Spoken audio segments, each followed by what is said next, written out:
السلام عليكم. احنا ديما معكم كما قلت لكم في الحصه الاخرى الاولى اللي دايزه، قلت لكم بان غنكملوا لي فيديو دو السيت ديالنا. داك لابارتي الاولى كما قلت لكم راكم شفتوها، نتمنى تكون عجبتكم. الحصه تاع اليوم الدوزيام بارتي اون فا بارلي سور لي فيغور d'atténuation هما لي فيغور d'euphémisme et la litote. Ces deux figures on les utilise pour atténuer. باش نقولها فولغير كنقولها بشويه حنينه. هي الفرق لوفيميزم كتكون حنينه، الاخرى لا ليتوت اون دي دون فاسون اون لابيل اون فوس اتونياسيون، يعني واحد الاتونياسيون كدار بشويه. ما باش ما نقولوهاش فولغير، كنقولها بطريقه مأدبه. اسكو ني داكور؟ تري بيان.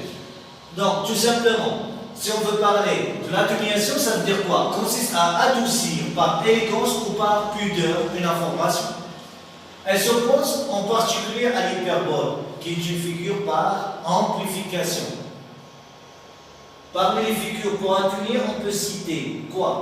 Une figure de pensée qui consiste à employer une expression adoucie ou un mot pour évoquer une idée désagréable, triste ou brutale. يعني كما كنا في الأول قلت لكم أن l'atténuation كنقولوا بطريقة وقت نقولها une idée désagréable خايبة كنقولوا بطريقة indirecte اللي هي كتكون triste وبروتال، يعني تكون حزينه كنقول شويه حنينه. بحال كون غنقول لك مثلا mon père est mort، elle est vulgaire, mais qu'on peut dire mon père nous a quittés tous, ça veut dire on a atténué, on a dit d'une façon adoucie. Est-ce qu'on est d'accord?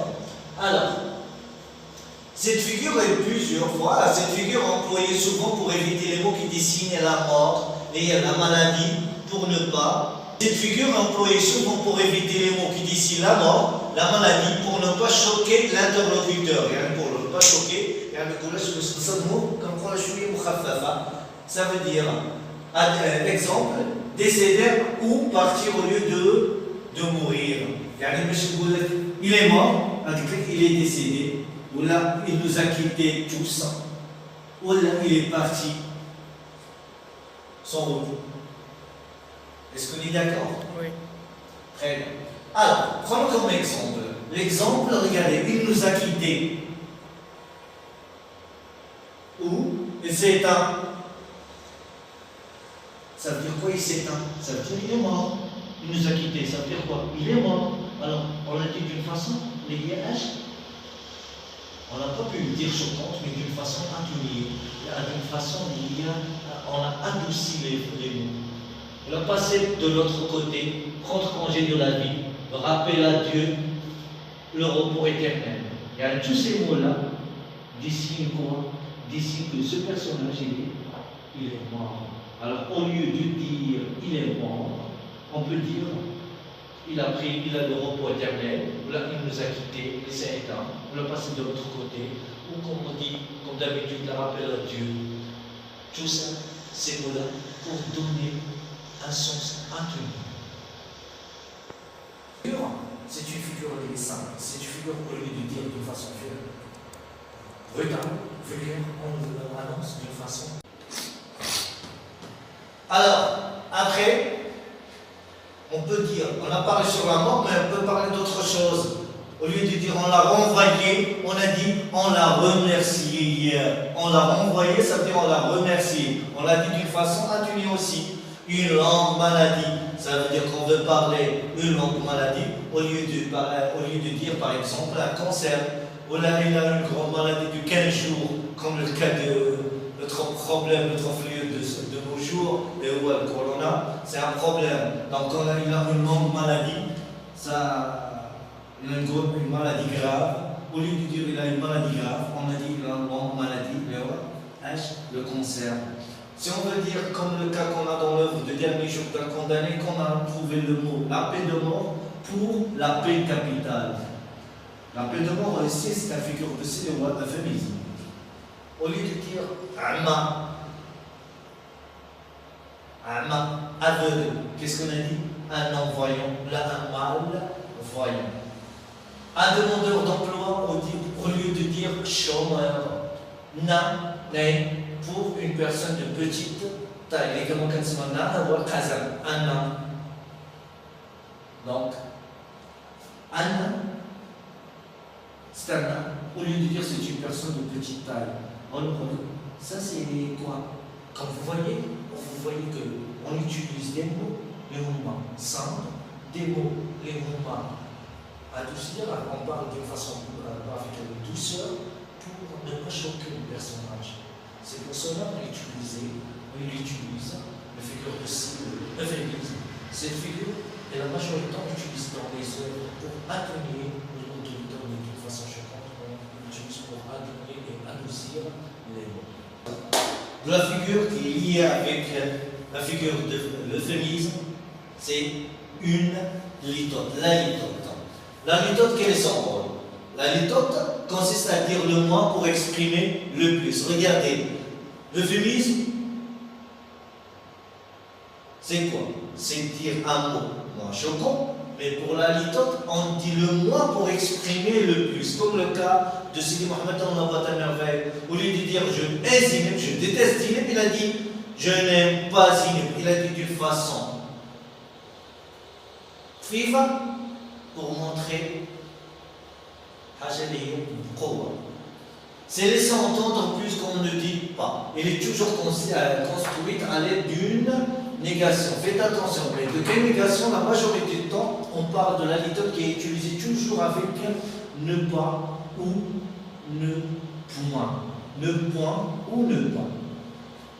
Regardez, comme exemple, quand vous voyez dans ces exemples, vous allez bien maîtriser la litote. Va, je ne te hais point. Ça veut dire quoi? Va, je ne te hais point, ça veut dire je t'aime.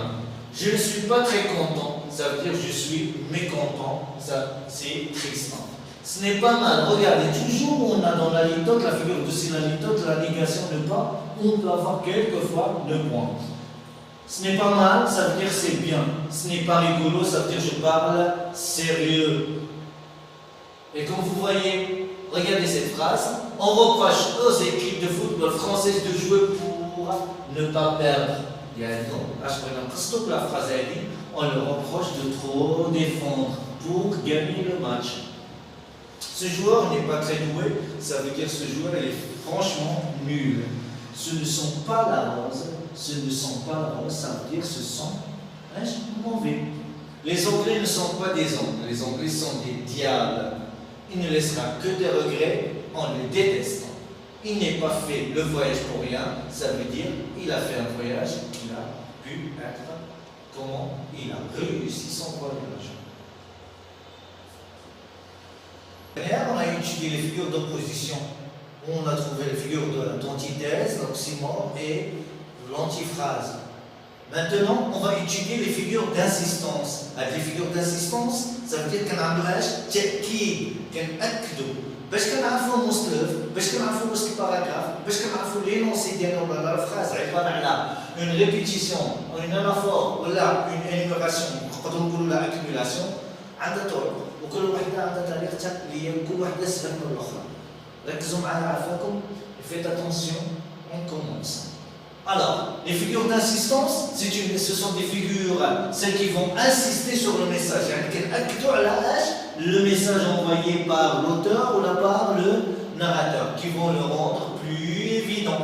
يعني انه كيأكد على واحد المعلومه بواحد الطريقه اللي هي كيشرح بها كل شيء كيأكد على يا معاناه يا سعاده يا شي حاجه فيها الخوف. هادشي علاش كنقولوا الانسيست. هادو كتدخل اللي قلت لها المعاناه تاخذ بها خوف يا سعاده. هادو كلهم كيدخلوا في لي في de la figure de style. Alors, commençons au début par la figure de style, la répétition. Elle consiste à répéter les mêmes termes sans aucune modification lexicale. Alors, je vais recommencer. Elle consiste à quoi? À répéter le même terme. On peut dire aussi le même terme ou le même mot.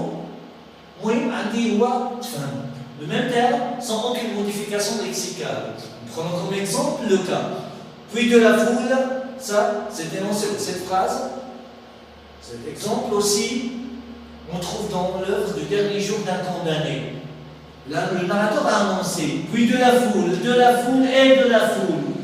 Regardez, puis de la foule, de la foule, de la foule. C'est quoi le mot répété ici? Le mot répété, c'est de la foule, de la foule, de la foule. Mais faites attention, Est-ce que de la foule était au début de la phrase? Non. On a vu le mot puis. Après, on a trouvé le virgule, on a trouvé le mot répété de la foule une autre fois, et la troisième fois, mais sans oublier la conjonction de coordination et. Et comme ça, on peut connaître la figure de style, la répétition. Parce qu'on a une grande ressemblance entre la figure de style, la répétition, et la figure de style, l'anaphore. Vous pouvez voir tout simplement comment on peut faire la différence entre la répétition et l'anaphore. C'est simple. Je vais l'exprimer. De la répétition, on trouve des mots qui sont répétés, mais qui ne se trouvent jamais au début de la phrase. Par contre, l'anaphore, c'est un mot qui est répété, le même terme, de la même expression, au début de chaque phrase ou au début de chaque quoi. Donc, on a dit tout simplement, regardez dans la répétition l'exemple de puis de la foule et de la foule, une mer de tête sur place. Vous voyez ici, on a dans cette phrase deux figures de style. Dans cet énoncé, on a deux figures de style. Dans cet exemple, on a deux figures de style. C'est quoi ces deux? On a le mot répété de la foule et on a une mer de tête. Alors, on trouve la figure de style, la répétition, et la figure de style, l'hyperbole. Parce qu'on a annoncé une mer de tête. De quoi? De tête. Et regardez une autre figure. Pour bien maîtriser et connaître la répétition, je n'avais qu'une solution, attendre. Faites attention ici, il y a un petit piège, attendre. Regardez, attendre. Attendre de devenir un nombre. Attendre. Regardez, ici. Est-ce que c'est le début de la phrase? Jamais. Pourquoi? Parce qu'on a deux points et on va annoncer. Attendre, attendre de devenir un nombre, attendre de mourir pour renaître. Attendre, c'est cela exister. Donc, vous voyez, il y a une différence. Il y a trois figures de style au milieu d'une seule figure dans une seule phrase. L'énoncé de. Quelle est la figure de style première? Attendre, attendre, observer, observation s'il vous plaît. Attendre, attendre, attendre. Au milieu de la deuxième au milieu. Ça, c'est la répétition. Quand on veut parler de la figure de style, l'anaphore, regardez la majuscule joue son rôle. Attendre, attendre. Ça ici, c'est l'anaphore. Et la figure de style qu'on a étudiée la séance dernière, mourir pour renaître. Mourir, contraire de quoi? Le contraire du renaître. Donc, on a deux mots opposés et ils sont séparés par quoi? Par pour. Mourir pour renaître, ça c'est une antithèse. Mais très fouche, la figure de style et de la phrase oubliée. Ou, quelles sont les figures de style dans cet énoncé? Alors vous voyez, la figure de style dit la première c'est la répétition, la deuxième c'est l'anaphore, et la troisième c'est l'antithèse parce qu'on a deux mots opposés qui sont séparés. Alors, on continue. On a ici l'anaphore. Regardez l'anaphore. Regardez, avant de faire la définition, regardez la première phrase, l'exemple. Chaque jour, chaque heure, chaque minute. Regardez, chaque, elle se trouve toujours au début de la phrase. Regardez, au début de la phrase, au début, ça veut dire, tout ça c'est quoi? Est-ce qu'on a une répétition? Non. Regardez la différence entre puis de la foule et la deuxième, chaque jour, chaque heure, chaque minute.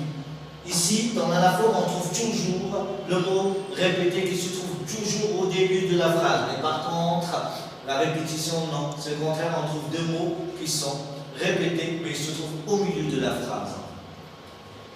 Alors, pour l'anaphore, elle consiste à répéter le même terme, de la même expression au début de chaque phrase ou de paragraphe. Au début de chaque phrase ou de paragraphe. C'est le contraire de la répétition. Maintenant, regardez autre chose. Voilà, 5 semaines que j'habite avec cette pensée. Virgule, la deuxième phrase, toujours seul avec elle, toujours glacé de sa présence, toujours coupé sous son poids. Donc, qu'est-ce que vous voyez ici? On a le mot répété, c'est quoi? C'est le mot toujours. Et quand on parle du toujours, on le trouve toujours dans le début. Ici, on nous montre quoi? On a une figure de style qu'on appelle l'anaphore. D'après la différence, d'après la maîtrise de la figure de style d'insistance, on a pu savoir et connaître la différence entre la figure de style, la répétition, et l'anaphore. N'oubliez jamais la répétition, l'anaphore, dima fihum tikrar, dima fihum, le mot répété. Mais il y a une grande différence. La répétition se trouve toujours un mot répété au milieu de la phrase ou au milieu du paragraphe. Mais par contre, l'anaphore se trouve toujours au début de la phrase ou au début de la paragraphe. Mais maintenant, on parle de quoi? La dernière figure d'assistance, c'est l'énumération. L'énumération, quel est son rôle? L'énumération, son rôle, c'est d'énumérer plusieurs éléments. Faites attention. Regardez, chaque fois, je demande votre attention. Quoi? Regardez l'exemple. Quoi? Le soleil, virgule. Le printemps, virgule. Le champ plein de fleurs, les oiseaux qui se lèvent le matin, les nuages, les arbres, la nature, la liberté, la vie. Tout cela n'est plus à moi. Donc, qu'est-ce qu'on voit ici? On a le narrateur, si on veut préciser, le condamné à mort, il a parlé de la nature, mais il a détaillé. Qu'est-ce que ça veut dire? Il a détaillé, ça veut dire il a énuméré les mots de la nature pour montrer sa souffrance, tout ça n'est plus à lui. C'est quoi? Le soleil, le printemps, le champ de fleurs, les oiseaux qui se lèvent le matin, les nuages, les arbres, la nature. Après, il a annoncé la liberté et la vie. Donc, qu'est-ce qu'il a fait? Il a attendu les détails, il a montré, il a énuméré tout simplement les mots de la nature. Il a parlé aussi de la liberté et la vie pour montrer quoi? Pour montrer que tout cela n'est plus à lui. Ça veut dire qu'il montre qu'il va mourir. Mais il a énuméré, il a attendu les détails qu'il me trouve. La deuxième phrase, il faut s'occuper de tout.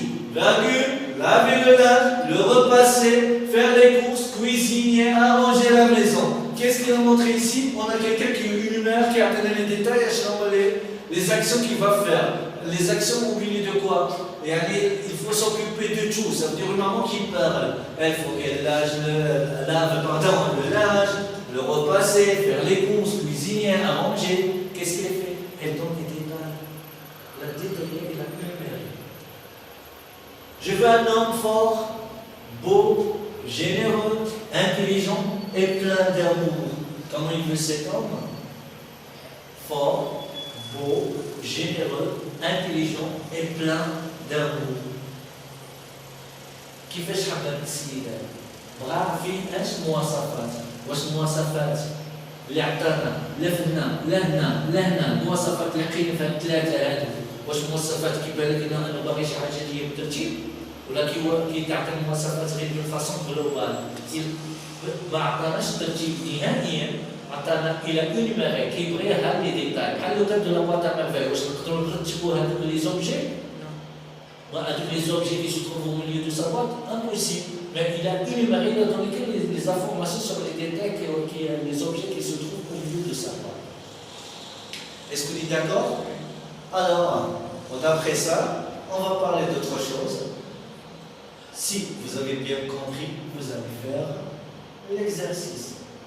En cas de problème, vous avez mon numéro, appelez-moi, et comme ça, on va faciliter la tâche. On va le comprendre mieux que ça.